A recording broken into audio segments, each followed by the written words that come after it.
Hi hello ನಮಸ್ಕಾರ ಸ್ನೇಹಿತರೆ. ಭೂಮಿಗೆ ವಂಶಿ ಮೇಲೆ ಲವ್ ಆಗೋಯ್ತಾ? ಈ ಕಡೆ ವಂಶಿ ದೇವಿಯಾನಿಯ ಮುಖವಾಡ ಕಳ್ಸೋಕೆ ಮುಂದಾದ್ರೆ ಆಚೆ ಶಾಕ್ ಆಗಿದ್ದು ಯಾಕೆ ಅಂಥದ್ದು ಏನಾಯಿತು ಇದೆಲ್ಲವನ್ನ ಕೂಡ ತಿಳ್ಕೊಬೇಕು ಅಂದರೆ ಈಗಲೇ ನಮ್ಮ ಈ ಚಾನಲ್ನ ಸಬ್ಸ್ಕ್ರೈಬ್ ಮಾಡಿ, ಹಾಗೆ ಒಂದು ವಿಡಿಯೋವನ್ನು ಪೂರ್ತಿಯಾಗಿ ನೋಡೋದನ್ನು ಯಾವುದೇ ಕಾರಣಕ್ಕೂ ಕೂಡ ಮರಿಬೇಡಿ. ಇಲ್ಲಿ ವಂಶಿ ವಿಷಯವಾಗಿ ಅಚ್ಚು ತುಂಬ ಬಚ್ಚರ್ ಮಾಡ್ಕೊಂಡಿದ್ದಾರೆ. ಇಲ್ಲಿ ವಂಶಿಗೆ ಊಟ ಬಡಿಸಿತ್ತು, ಊಟ ಮಾಡಿ ಅಂದದ್ದು ಯಾವುದು ಕೂಡ ಅಚ್ಚುಗೆ ಇಷ್ಟ ಆಗ್ತಿಲ್ಲ. ಹಾಗಾಗಿ ತನಗೆ ಊಟ ಬೇಡ ಅಂತ ಹೇಳಿ ಭೂಮಿ ಜೊತೆ ಮುನ್ಸ್ಕೊಂಡಿದ್ದೆ, ಊಟ ಮಾಡದೆ ಮಲ್ಕೊಂಡ್ಬಿಟ್ಟಿದ್ದಾರೆ. ಆದರೆ ಮಲ್ಕೊಂಡ್ಮೇಲೆ ಹೊಟ್ಟೆ ಹಸುವಾಗ್ತದೆ, ಏನಪ್ಪ ಮಾಡೋದು? ಇಲ್ಲಿ ಜೊತೆಗೆ ಹೊಟ್ಟೆ ಹಸುವನ್ನ ತಡ್ಕೊಳ್ಳೋಕ್ಕಾಗ್ತಿಲ್ಲ. ಈ ಕಡೆ ಭೂಮಿಯನ್ನ ಎಬ್ಸೋಕೆ ನೋಡಿದ್ರೆ ಭೂಮಿ ಎಚ್ಚರ ಆಗ್ತಿಲ್ಲ. ಭೂಮಿ ಗೊತ್ತಾಗದೆ ನಾನು ಹೋಗಿ ಊಟ ಮಾಡೋಣ ಅಂತ ಯೋಚನೆ ಮಾಡ್ತಾರೆ. ಯೋಚನೆ ಮಾಡಿದ ಆಮೇಲೆ ಏನಾದರೂ ಫಿಲಿಮಲ್ಲಿ ಬಂದು ಊಟ ಮಾಡಬೇಕಾದ್ರೆ ನನಗೆ ನೆತ್ತಿ ಏರಿ ನೀರು ತೊಗೊಂಡು ಬಂದ್ಬಿಟ್ರೆ ಸಿಕ್ಕಾಕೊಂಡ್ಬಿಟ್ರೆ ಏನು ಮಾಡೋದು? ಆಮೇಲೆ ಇಡೀ ಜೀವನ ಪರ್ಯಂತ ಈ ಭೂಮಿ ಅದನ್ನ ಇಟ್ಕೊಂಡು ನನ್ನ ಕೂಯ್ತಾ ಇರ್ತಾಳೆ, ರೇಗಿಸ್ತಾ ಇರ್ತಾಳೆ. ಇವಳು ಬಾಯಿಗೆ ಸಿಕ್ಬಿಡುದಾ ಬೇಡವಾ ಬೇಡ ಅಂತ ಹೇಳಿ ಅಚ್ಚತ್ ಸುಮ್ಮನೆ ಆಗ್ಬಿಡ್ತಾರೆ. ಇತ್ತ ಕಡೆ ನಚ್ಚಿ ಹಾಗೆ ಸತ್ಯಣ್ಣ ಮತ್ತೆ ವಂಶಿ ಮೂವರು ಕೂಡ ಮಾತನಾಡ್ತಾ ಇರ್ತಾರೆ. ಇದರ ನಡುವೆ ಸರಿ ಆಯಿತು ನಾನು ಹೊರಡ್ತೀನಿ ಅಂತ ಸತ್ಯಣ್ಣ ಹೇಳಿ ವಂಶಿ ನಿನ್ ಬಾ ನಿನ್ ಜೊತೆ ಮಾತಾಡಬೇಕು ಅಂತ ಹೇಳಿ ಮೆಲ್ಲಿಗೆ ಕರೆದು ಹೋಗ್ತಾರೆ. ಈ ಕಡೆ ನಚ್ಚಿ ಹೋಗ್ಬೇಕಾದ್ರೆ ವಂಶಿ ಕೂಡ ನನಗೊಂದು ಇಂಪಾರ್ಟೆಂಟ್ ಕಾಲ್ ಇದೆ, ಕಂಪ್ನಿ ಕಾಲ್, ಅದನ್ನು ನಾನು ಮಾತನಾಡಿ ಬರ್ತೀನಿ, ನಚ್ಚಿ ನೀನು ಹೋಗಿರು ಅಂತ ಹೇಳಿ ವಂಶಿ ಸತ್ಯಣ್ಣನ ಭೇಟಿಯಾಗಕ್ಕೆ ಬರ್ತಾರೆ. ಈ ಕಡೆ ಸತ್ಯಣ್ಣ ಮತ್ತೆ ವಂಶಿ ಒಂದಷ್ಟು ಮಾತುಗಳನ್ನ ಮಾತಾಡಿದ್ದೆ. ನಾವು ಅನ್ಕೊಂಡಾಗೆ ಇಲ್ವೂ ಕೂಡ ಆಗ್ತದೆ. ನೀನು ಭೂಮಿ ಜೊತೆ ಕ್ಲೋಸ್ ಆಗ್ತಿರೋದು ಅಜ್ಜಿಗೆ ಸ್ವಲ್ಪ ಕೂಡ ಇಷ್ಟ ಆಗ್ತಿಲ್ಲ. ಇಡೀ ಮನೆಯವರು ನಿನಗೆ ಇಷ್ಟು ಬೇಗ ಹತ್ರ ಆಗಿರೋದನ್ನ ಅವನಿಗೆ ಸಹಿಸ್ಕೊಳ್ಳೋಕೆ ಆಗ್ತಿಲ್ಲ. ನೀನು ಜಸ್ಟ್ ಒನ್ ಡೇ ಇರೋಕ್ಕೆ ಅಂತ ಬಂದು ಮನೆಯವರಲ್ಲೇ ಒಬ್ಬ ಆಗ್ಬಿಡ್ತಿರೋದು ಅವನಿಗೆ ಸಹಿಸ್ಕೊಳ್ಳೋಕೆ ಆಗದೆ ಹೊಟ್ಟೆ ಉರ್ಕೊಂಡು ನಿನ್ನ ಮೊದಲು ಮನೆಯಿಂದ ಓಡಿಸ್ಬೇಕು ಅಂತ ಯೋಚನೆ ಮಾಡ್ತಿದ್ದಾನೆ. ಅದಕ್ಕೆ ನಾನು ಸ್ಟೇ ತೊಗೊಂಡು ಬಂದಿದ್ದೀನಿ ಅಂತ ಹೇಳಿ ಸತ್ಯನ ಹೇಳಿದಾಗ, ಹಾಗಿದ್ರೆ ನಮ್ಮ ಕೆಲಸ ವರ್ಕೌಟ್ ಆಗ್ತದೆ ಅಂತ ನಾವು ಏನು ಮಾಡ್ತಿದ್ದೀವೋ ಖಂಡಿತವಾಗ್ಲೂ ಅದು ಫಲ ಕೊಡ್ತದೆ ಅಂತ ಅಚ್ಚುತ್ಗೆ ಹೊಟ್ಟೆ ಉರಿದೋಗ್ತದೆ. ನಾನು ಇನ್ನೊಂದು ಪ್ಲಾನ್ ಹೇಳ್ತೀನಿ, ಖಂಡಿತವಾಗ್ಲೂ ಅದೇನಾದರೂ ಆದರೆ ಇನ್ಸ್ಪೆಕ್ಟರ್ ಅಜಿತ್ ಅವರು ಅವರ ಕಾಂಟ್ರಾಕ್ಟ್ ವೈಫ್ಗೆ ತಮ್ಮ ಪ್ರೀತಿ ವಿಷಯವನ್ನು ಹೇಳಲೇಬೇಕಾಗತ್ತೆ, ನಾನು ಹೇಳಿದಾಗೆ ಮಾಡಿ ಅಂತ ಹೇಳ್ತಾರೆ. ಏನು ಮಾಡೋದು ಗೆಳೆಯ ಏನು ಅಂತ ಸತ್ಯನ ಹೇಳಿದ್ದಕ್ಕೆ ಈ ಕಡೆ ಭೂಮಿಯಾಗೆ ಇನ್ನಷ್ಟು ಕ್ಲೋಸ್ ಆಗೋ ರೀತಿ ಮಾಡೋದು. ಕ್ಲೋಸ್ ಆಗ್ತದಾಗೆ ಇಲ್ಲಿ ಅಜಿತ್ಗೆ ಹೊಟ್ಟೆ ಉರಿದೋಗ್ಬಿಡುತ್ತೆ. ತಕ್ಷಣ ತನ್ನ ಪ್ರೀತಿಯನ್ನು ಹೇಳ್ಕೊತಾರೆ ಅಂತ ಹೇಳಿ ವಂಶಿ ಹೇಳಿದಾಗ, ಖಂಡಿತ ನೀನು ಹೇಳು ಹಾಗೆ ಮಾಡೋಣ ಗೆಳೆಯ ಅಂತ ಹೇಳಿ ಅಪ್ಕೊಂಡು ಮಾತನಾಡ್ತಾರೆ. ಅಷ್ಟರಲ್ಲಿ ನಚ್ಚಿ ಬರ್ತಾರೆ. ಏನಪ್ಪ ಕೇಳಿಸ್ಕೊಂಡ್ಬಿಟ್ಟು ನಚ್ಚಿ ಅಂತ ಹೇಳಿ ಸತ್ಯನ ಅನ್ಕೋತಾರೆ. ನಂತರ ಇಲ್ಲಿ ನಚ್ಚಿ ಬಂದಿದೆ. ಏನದು ನೀವಿಬ್ರು ಏನು ಮಾತಾಡ್ತಿದ್ರಿ? ನಿಜಕ್ಕೂ ಕೂಡ ನಿಮ್ಮನ್ನ ನೋಡ್ತಾ ಇದ್ರೆ ನೀವು ಅಪರಿಚಿತರು ಅಂತಾನೆ ಅನ್ನಿಸ್ತಿಲ್ಲ. ವಂಶಿಯವರು ಈ ಮನೆಗೆ ಬಂದ್ಮೇಲೆ ಸತ್ಯನ ಗೊತ್ತಾಗಿದೆ ಅಂತ ಹೇಳಿ ನನಗೆ ಯಾಕೋ ಅನ್ನಿಸ್ತಾ ಇಲ್ಲ. ನಿಮ್ಮಿಬ್ರಿಗೂ ಮೊದಲೇ ಪರಿಚಯ ಇರಬೇಕು ಅಂತ ಅನ್ನಿಸ್ತದೆ. ಅದಿಲ್ಲದೆ ನೀವಿಬ್ರು ಈ ರೀತಿ ಹಾಕು ಮಾಡೋಕೆ ಹೇಗೆ ಸಾಧ್ಯ ಅಂತ ಹೇಳಿ ನಚ್ಚಿ ಮಾತನಾಡ್ತಾರೆ. ಅಯ್ಯೋ ಅದು ಹಾಗಲ್ಲ, ನಾನು ಯಾವುದೋ ಕಂಪ್ನಿಯನ್ನ ಓಪನ್ ಮಾಡಬೇಕು ಅಂತದ್ದೆ, ಅದಕ್ಕೋಸ್ಕರ ಮಾತಾಡ್ತಿದ್ದೆ, ಡಿಸ್ಕಸ್ ಮಾಡ್ತಿದ್ದೆ ಅಷ್ಟೇ ಅಂತ ಹೇಳಿ ಸತ್ಯನ ಹೇಳಿದಾಗ ವಂಶಿ ಕೂಡ ಹೌದು ಅವ್ರು ಯಾವುದೋ ಕಂಪ್ನಿ ಬಗ್ಗೆ ಮಾತಾಡಬೇಕು ಅಂತ ಬಂದರು, ಹಾಗಾಗಿ ಮಾತನಾಡ್ತಿದ್ದೆ ಅಷ್ಟೇ ಅಂತಾರೆ. ಹೌದಾ, ಅದಕ್ಕೆ ನನ್ನ ಹತ್ರನೇ ಹೇಳ್ಬೋದಿತ್ತಲ್ವ? ಏನು ಸತ್ಯಣ್ಣ ನಾವು ನಿಮಗೆ ದೂರ ಆಗ್ಬಿಟ್ವಾ? ವಂಶಿ ಹತ್ರ ನೀವು ಮಾತಾಡಬೇಕಿತ್ತ? ನಿಜಕ್ಕೂ ಕೂಡ ದುಡ್ಡಿನ ಸಹಾಯ ಬೇಕು ಅಂದರೆ ನಮ್ಮನ್ನೇ ಕೇಳ್ಬಹುದಿತ್ತಲ್ವ ಅಂತ ಹೇಳಿ ನಚ್ಚಿ ಹೇಳಿದಾಗ, ಅಯ್ಯೋ ನಚ್ಚಿ ಯಾಕೆ ಅದನ್ನು ಬೇಜಾರು ಮಾಡ್ಕೋತಿದ್ಯಾ? ನಿಮ್ಮನ್ನು ಬಿಟ್ಟು ನನಗೆ ಯಾರಿದ್ದಾರೆ? ನೀವೇ ಅಲ್ವಾ ಇರೋದು. ಅಯ್ಯೋ ಅದಕ್ಕೆಲ್ಲ ಯಾಕೆ ಎಷ್ಟು ಬೇಜಾರು ಮಾಡ್ಕೋತೀಯಾ ಅಂತ ಸತ್ಯನ ಕೇಳಿದಕ್ಕೆ, ಇನ್ನೇನು ನಮಗೆ ಇನ್ನೊಬ್ಬರಿಂದ ನೀವು ಕಂಪ್ನಿ ಓಪನ್ ಮಾಡ್ತಿರೋ ವಿಷಯ ಗೊತ್ತಾಗಬೇಕಿತ್ತ? ನನ್ನನ್ನು ಕೂಡ ಸೇರಿಸ್ಕೊಂಡಿದ್ರೆ ನಾನು ಕೂಡ ಖುಷಿಯಿಂದ ನಿಮ್ಮ ಜೊತೆ ಮಿಂಗಲ್ಲ ಆಗ್ತದೆ ಅಲ್ವಾ ಅಂತ ಹೇಳಿ ನಚ್ಚಿ ಹೇಳ್ತಾರೆ. ಅಯ್ಯೋ ಅದರಲ್ಲಿ ಏನಿದೆ ಬಿಡಪ್ಪ ತಂದೆ ಅಂತ ಹೇಳಿ ಸಮಾಧಾನ ಮಾಡಿ ಸತ್ಯನ ಅಲ್ಲಿಂದ ಹೋಗ್ತಾರೆ. ತದನಂತರ ಆಯ್ತ ಕಡೆ ಅಚಿತ್ ಅಂತೂ ಏನಪ್ಪ ಮಾಡೋದು ಇಲ್ಲ, ಹೊಟ್ಟೆ ಹಸುವಾಗ್ತದೆ, ಈ ರೀತಿ ತಡ್ಕೊಂಡು ಕೂತ್ಕೊಂಡ್ರೆ ಆಗೋದಿಲ್ಲ ಅಂತ ಅಂದ್ಕೊಂಡಿದ್ದೆ.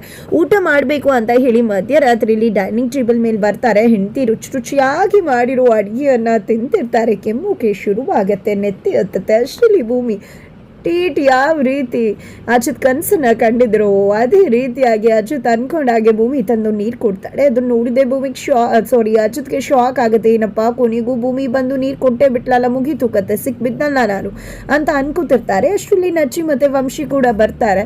ಈ ಕಡೆ ಊಟ ಮಾಡ್ತಿರೋ ಅಣ್ಣ ನೋಡಿ, ಸದ್ಯ ಅಣ್ಣ ಊಟ ಮಾಡ್ತಿದ್ಯಾ ಅಲ್ವಾ? ಖಂಡಿತ ಒಳ್ಳೇದಾಯ್ತು, ನಾನೆಲ್ಲೋ ನೀವಿಬ್ರು ಕೂಡ ಊಟ ಮಾಡದೆ ಕುತ್ಕೊಂಡು ಮಲ್ಕೊಂಡೆ ಬಿಡ್ತೀರಾ ಅಂತ ಅನ್ಕೊಂಡಿದ್ದೆ ಅಂತ ನಚ್ಚಿ ಹೇಳಿದಾಗ, ಯಾರಿಬ್ರು ಮಲ್ಕೋತಾ ಇದ್ದಿದ್ದು ಊಟ ಮಾಡಿದೆ ನಚ್ಚಿ ಅಂತ ಅಚ್ಯುತ್ ಅವರು ಕೇಳ್ತಾರೆ. ಅಯ್ಯೋ ಅದಕ್ಕೆ ಕೂಡ ಊಟ ಮಾಡಿಲ್ಲ ಅಣ್ಣ, ನಿನಗೆ ಗೊತ್ತಿಲ್ವಾ? ಅದಕ್ಕೆ ನೀನು ಫಸ್ಟ್ ಕೈ ತುತ್ತಿಂದ ಯಾವತ್ತೂ ಕೂಡ ಊಟ ಮಾಡಲ್ಲ ಅಂತ. ನಾವು ಕೂಡ ಊಟ ಮಾಡಿ ಅಂದ್ರು ಇಲ್ಲ ಅಂತ ಹೇಳಿ ಹಣ್ಣು ಹಾಲನ್ನು ಆಗಲೇ ತಗೊಂಡು ಹೋದ್ರು ಅವರು ಅಂತ ಹೇಳಿ ನಚ್ಚಿ ಹೇಳಿದಾಗ ಅಜ್ಜದ ಭೂಮಿಯನ್ನೇ ನೋಡ್ತಿದ್ದಾರೆ. ಇವರಿಬ್ಬರ ನಡುವೆ ನಮಗೆ ಹಾಕಿ ಕೆಲಸ, ನಮಗೇನಿದೆ ಕೆಲಸ, ಪರ್ಸ್ನಲ್ ಟೈಮ್ ಕೊಡೋಣ ಅನ್ಕೊಂಡಿದ್ದೆ. ವಂಶಿ ಮತ್ತೆ ನಚ್ಚಿ ಇಬ್ರು ಕೂಡ ಅಲ್ಲಿಂದ ಹೋಗ್ತಾರೆ. ನಂತರ ಇಲ್ಲಿ ಅಚ್ಯುತ್ ಯಾಕೆ ಭೂಮಿ ಊಟ ಮಾಡಿಲ್ಲ ಅಂದಾಗ, ನಿಮ್ಮ ಹತ್ರ ಕೈ ತುತ್ತನ್ನ ಫಸ್ಟ್ ಹಾಕಿಸ್ಕೊಳ್ದೆ, ನಾನು ಯಾವತ್ತು ಊಟ ಮಾಡಿದ್ದೀನಿ ಸಾಹೇಬ್ರೆ ಅಂತ ಭೂಮಿ ಹೇಳಿದಾಗ ನೋಡಿದ್ರೆ ನನ್ನನ್ನು ಯಾಕೆ ಕಾಳಜಿ ಮಾಡಿದಾಗ ಯಾಕಿಷ್ಟು ಕಾಳಜಿ ಮಾಡ್ತಿದ್ರ, ನಿಮಗೆ ನನ್ನ ಮೇಲೆ ಫೀಲಿಂಗ್ಸ್ ಬಂದ್ಬಿಡ್ತಾ, ಹೆಂಡತಿ ಅಂತ ನಿಜವಾದ ಹೆಂಡತಿ ಅಂತ ಅನ್ಕೊಂಡ್ಬಿಟ್ರಾ ಅಂತ ಪ್ರಶ್ನೆ ಮಾಡ್ತೀಯ. ಇವಾಗ ನೋಡಿದ್ರೆ ನನ್ನ ಕೈ ತುತ್ತಿಂದೆ ಊಟನೇ ಮಾಡ್ತಿರೋ ಅಭ್ಯಾಸ ಇಟ್ಕೊಂಡಿದ್ಯಾ, ಕಾಂಟ್ರಾಕ್ಟ್ ಮುಗಿದ ಮೇಲೆ ಏನು ಮಾಡ್ತೀಯ ಭೂಮಿ ಅಂತ ಹೇಳಿ ಕೇಳಿದಾಗ ಈಗ ಯಾಕದೆಲ್ಲ ಮಾತು, ಸುಮ್ಮನೆ ಊಟ ಮಾಡಿಸಿ ಅಂತ ಹೇಳಿ ಇಲ್ಲಿ ಊಟ ಮಾಡ್ತಿದ್ದಾಳೆ ಭೂಮಿ. ನಿಜಕ್ಕೂ ಕೂಡ ಭೂಮಿಯನ್ನು ಮತ್ತಷ್ಟು ಹಚ್ಕೊಳ್ಳೋಕೆ ಶುರು ಆಗ್ತಿದ್ದಾರೆ ಅಚ್ಯುತ್ ಅಂತಾನೆ ಹೇಳ್ಬೋದು. ಬೆಳಿಗ್ಗೆ ಆಗ್ತಿದ್ದಾಗನೇ ಇಲ್ಲಿ ಅಜ್ಜಿ ವಂಶಿಗೆ ಎಣ್ಣೆ ಹಾಕ್ತಿದ್ದಾರೆ. ಈ ಕಡೆ ಎಣ್ಣೆ ಹಾಕ್ತಾನೆ ಇಲ್ಲಿ ವಂಶಿ ಮಾತನಾಡೋಕ್ಕೆ ಶುರು ಮಾಡ್ತಾರೆ. ಏನೇನೋ ಮಾತಾಡ್ತಿರ್ತಾರೆ. ಅದಕ್ಕೆ ದೇವಿಯನೇ ಹಾಗೆ ಬುಕ್ಕನ್ನು ಉತ್ಕೊಂಡು ಕೂತಿರ್ತಾರೆ. ಎಲ್ಲರೂ ಕೂಡ ರಿಯಾಕ್ಟ್ ಮಾಡ್ತಾರೆ, ಬಟ್ ಈ ಮ್ಯಾಡಮ್ ಮಾತ್ರ ರಿಯಾಕ್ಟ್ ಮಾಡುವುದಿಲ್ಲ ಅಂತ ಹೇಳಿ ವಂಶಿ ಹೇಳಿದಾಗ ಯಾರದು ಅಂದಾಗ ದೇವಿಯಾನಿ ಅವರೇ ಮೇಡಮ್ ಅವರೇ ಅಂತ ಹೇಳಿದಾಗ ಇಲ್ಲಿ ದೇವಿಯಾನಿಯವರು ಹಾಗೆ ನಗೋಕ್ಕೆ ಶುರು ಮಾಡ್ಕೊಂಡ್ಬಿಡ್ತಾರೆ. ಅಯ್ಯೋ ನಮ್ಮ ದೇವಿಯಾನಿ ನಕ್ಕು ಎಷ್ಟು ದಿನ ಆಗಿತ್ತು, ಅವಳು ಗಂಡ ಸತ್ತ ಮೇಲೆ ಈ ರೀತಿ ನಕ್ಕಿದ್ದೆ ನೋಡಿಲ್ಲ ಅಂತ ಅಜ್ಜಿ ಹೇಳ್ತಾರೆ. ಈ ಕಡೆ ಅಚ್ಯುತ್ಗೂ ಕೂಡ ಅನಿಸುತ್ತೆ ಈ ವಂಶಿ ತುಂಬ ಕೆಟ್ಟವನೇನಲ್ಲ, ಒಳ್ಳೆಯವನೇನೆ.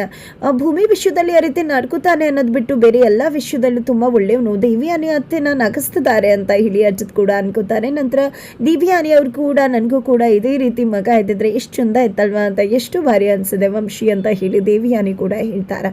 ನಂತರ ಇಲ್ಲಿ ಭೂಮಿ ಎಲ್ರಿಗೂ ಕೂಡ ಟೀ ತೊಗೊಂಡು ಬಂದು ಕೊಡ್ತಾಳೆ. ಈ ಕಡೆ ವಂಶಿಯವ್ರಂತೂ ಭೂಮಿ ನೀನು ಮಾಡು ಟೀ ಅಂತೂ ಅಮೃತಕ್ಕೆ ಸಮ, ಅಮೃತಕ್ಕಿಂತ ಸಾಕದಾಗಿದೆ, ಹಂಗೆ ಹಿಂಗೆ ಅಂತ ಆಡಿ ಹೋಗ್ಲುತ್ತಾರೆ. ಇದೆಲ್ಲ ಉರ್ದೋಗ್ಬಿಡುತ್ತೆ ಅಚ್ಯುತ್ಗೆ.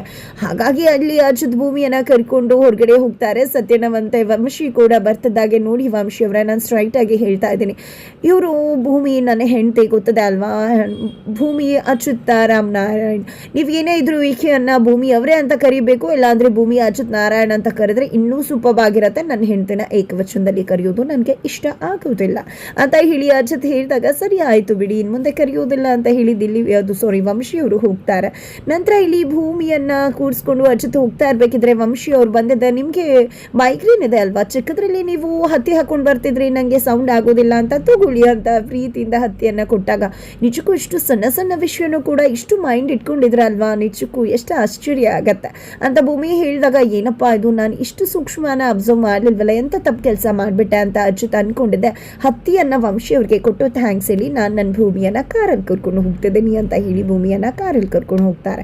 ಈ ಕಡೆ ಸತ್ಯನ ಮತ್ತೆ ಅಚ್ಯುತ್ ಇಬ್ರು ಕೂಡ ಇದ್ದಾಗ ಭೂಮಿ ಟೀ ತಗೊಂಡು ಬಂದಿದ್ದೆ, ತುಂಬಾ ಕೋಪ ಮಾಡ್ಕೋತಾಳೆ. ನೀವು ಯಾಕೆ ರೀತಿ ನಡ್ಕೊಂಡ್ರಿ, ಯಾಕೆ ಏನು, ಅವ್ರು ಏಕವಚನದಲ್ಲಿ ಮಾತಾಡ್ಸಿದ್ರೆ ನಿಮ್ಗೇನಾಗ್ತಿತ್ತು, ನನಗಿಂತ ದೊಡ್ಡವ್ರಲ್ವಾ, ಹಂಗೆ ಹಿಂಗೆ ಅಂತ ಮಾತಾಡ್ತಿದ್ರೆ ಇಲ್ಲಿ ಅಚ್ಯುತ್ ನೀನು ಅವ್ನಿಗೆ ರಾಖಿ ಕಟ್ಟಬೇಕು ಅಂತ ಹೇಳ್ತಾರೆ. ರಾಖಿ ಕಟ್ಟಬೇಕು ಅಂದ್ರೆ ಅಣ್ಣ ಅನ್ನೋ ಭಾವನೆ ಇರಬೇಕು, ಅದಂತೂ ಸಾಧ್ಯ ಇಲ್ಲ ಅಂದಾಗ ಇಲ್ಲಿ ಅಚ್ಯುತ್ ಅನ್ಸುತ್ತೆ ಏನಿದು ಭೂಮಿಗೆ, ಹಾಗಿದ್ರೆ ಅವ್ನ ಮೇಲೆ ಲವ್ ಆಗ್ಬಿಟ್ಟಿದ್ಯಾ ಅಂತ ಅನ್ನಿಸ್ತದೆ. ಹಾಗಿದ್ರೆ ಏನಾಗತ್ತೆ ಮುಂದೆ ತಿಳ್ಕೋಬೇಕು ಅಂದ್ರೆ ಮುಂದಿನ ವಿಡಿಯೋಗೆ ವೇಟ್ ಮಾಡೋದನ್ನ ಯಾವುದೇ ಕಾರಣಕ್ಕೂ ಕೂಡ ಮರಿಬೇಡಿ.